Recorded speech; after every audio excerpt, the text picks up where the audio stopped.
Hi bro. Hi. జై ప్రభాస్ అని comment చేసి చూడండి, జై ప్రభాస్ అని కమెంట్ చేసి చూడండి. భయ్యా ఎలా అనిపించింది? 1000 crores దాటేసింది కదా కల్కి మూవీ. నిజంగా ఇండియన్ కప్పు కొట్టడం, ప్రభుత్వం మారడం నిజంగా ఎలా ఉందంటే నాకు అంటే కొన్ని విషయాలు మా వరకు చూసుకుంటే ఈ సంవత్సరం అంతా చాలా హ్యాపీగా అనిపించింది అనమాట. ఇంకా ప్రభాస్ గారు back to back block buster and 1000 కోట్లు కొట్టింది అయితే మాత్రం సూపర్ అనమాట. నాకైతే సూపర్ అంటే లేదు, ప్రభాస్ ఫ్యాన్స్కి ఇండస్ట్రీ జనానికి చాలా హ్యాపీ. ఎందుకంటే ఎప్పుడో డీజే టిల్లు తర్వాత థియేటర్లు అన్నీ మూతపడిపోయి స్టేజ్కి వచ్చినాయి, మన అందరి సింగిల్ స్క్రీన్ మూసారు. ఆ తర్వాత ఇప్పుడు మన కలికి వచ్చి మొత్తం హౌస్ఫుల్ చేసి 1000 కోట్లు కొట్టింది.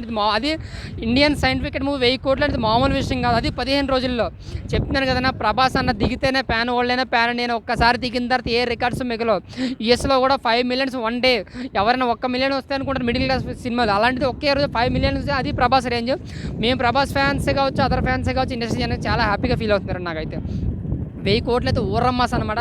ట్రోల్ చేసిన ప్రతి నా కొడుకి 1000 కోట్ల సమాధానం చెప్పాడు. Back to back block buster ఇచ్చాడు.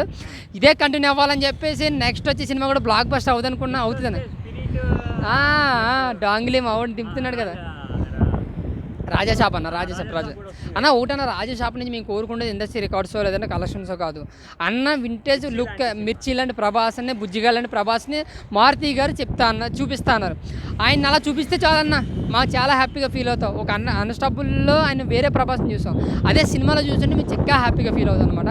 సో ఓవరాల్గా నేను చెప్తున్నాను 1000 కోట్లు, అది 1000 కోట్లు 2000 కన్నా ఏదైనా రికార్డ్స్ ఇచ్చేయాలంటే ఇండియా నుంచి ఓన్లీ ప్రభాస్ ఒకటే. Thank you.